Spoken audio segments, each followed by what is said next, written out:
Hello again, this is Scott Young from Optrics Engineering, and I wanted to talk about another great article that our partner Manage Engine recently posted on their blog. COVID-19 sets the stage for cyber attacks, how to protect your business or organization while working remotely. And we reposted it to our optricsinsider.com website, and I just wanted to go through it with you because I know some of this stuff makes sense and you're probably already thinking about it, but it's certainly great to review as well. And also, this is timely. We recently heard in the news from Google that they are blocking millions upon millions of spam, phishing emails just to Gmail alone relating to COVID-19. So this follows along with that. But this also is a good way of kind of dissecting what's going on with cyber attacks because security experts are predicting that they've seen a 30 to 40% hike in cyber attacks due to increased remote working. Despite stringent privacy regulations, cyber criminals are certainly at it, and they're really taking advantage of an organization's dependency on less secure personal devices, private networks, and third-party apps to explore vulnerabilities as people work remotely. And this is interesting because it really says you need to tackle two types of threats, both digital and physical. Now, this one is, I think, unfortunate target of all of this. And in Europe, they've certainly seen a considerable rise in cyber attacks, and more specifically in the healthcare industry, as cyber criminals exploit urgency of critical healthcare and medical research services in these times. And one example of a reported cyber attack is with Czech Republic's largest COVID-19 testing laboratory, where the attack was severe enough to completely shut down the hospital's IT network. Urgent surgical procedures had to be postponed and patients were shifted to a nearby hospital. So that's terrible. And then you have in the UK, they've seen a 400% jump in COVID-19 related fraud claims in March, resulting in losses nearing £1 million. And then the German police have warned about a fake coronavirus card that shows updates on the confirmed cases. Now, a large part of these are phishing attacks. So the emails that your staff might be seeing. And this is interesting that they've been categorized into three separate categories that are certainly worth considering. So the first one is brand impersonation. So basically, cyber criminals are impersonating well-known organizations dealing with the COVID-19 pandemic, most importantly, the World Health Organization. So certainly the general public is looking for good information. So who would you trust? The World Health Organization. And so they're saying, oh, World Health Organization has published this ebook, which turns out to be fake. And if you download it, and malicious code is injected onto your computer, and it's a widely known Trojan, and it steals your information.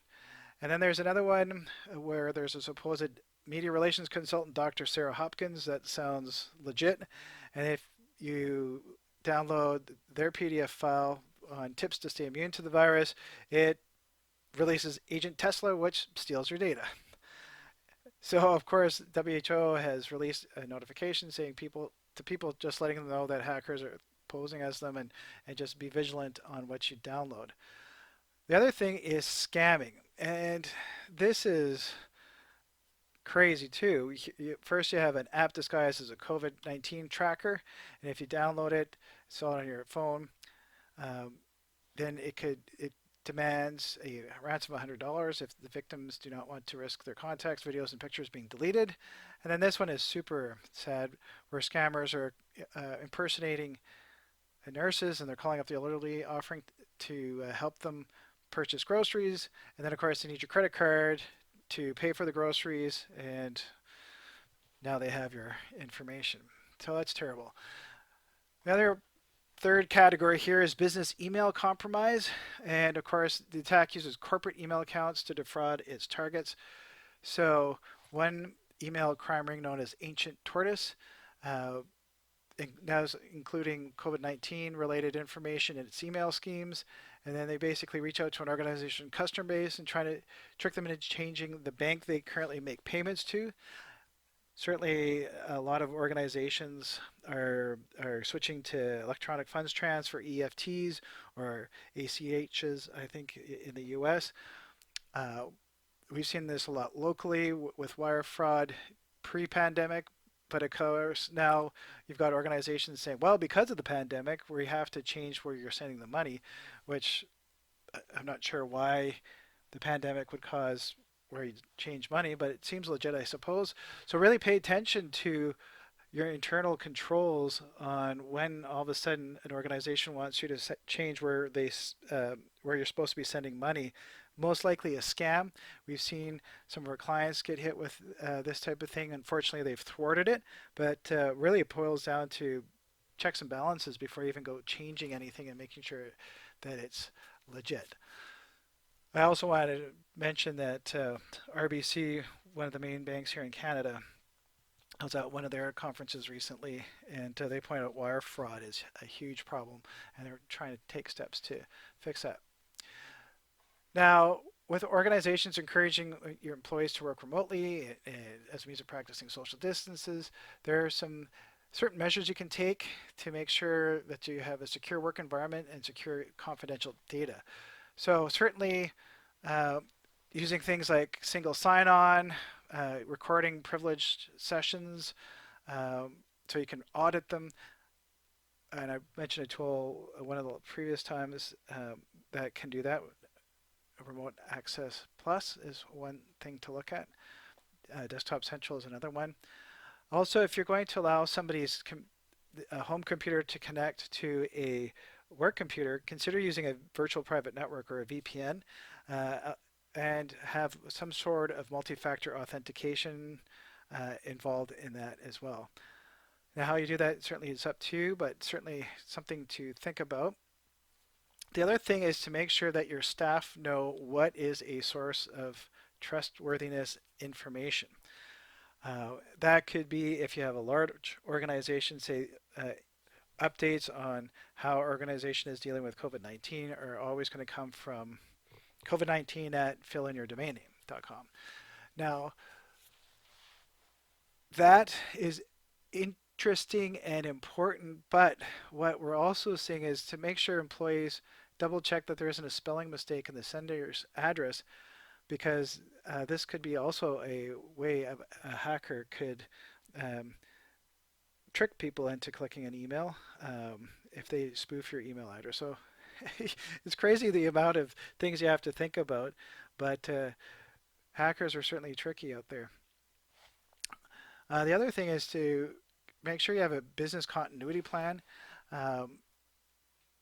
and make sure that when you're maintaining remote work locations and ensuring that it's secure, that you have a secure way of remotely accessing them, especially when you're providing support. Now, I mentioned virtual private networks, but there's also some remote access tools if a staff member has a problem that you need to remote in and have a look at. And of course, again, record the session where you're doing it just to make sure that you have a record of any work that you did so you can audit it down the road.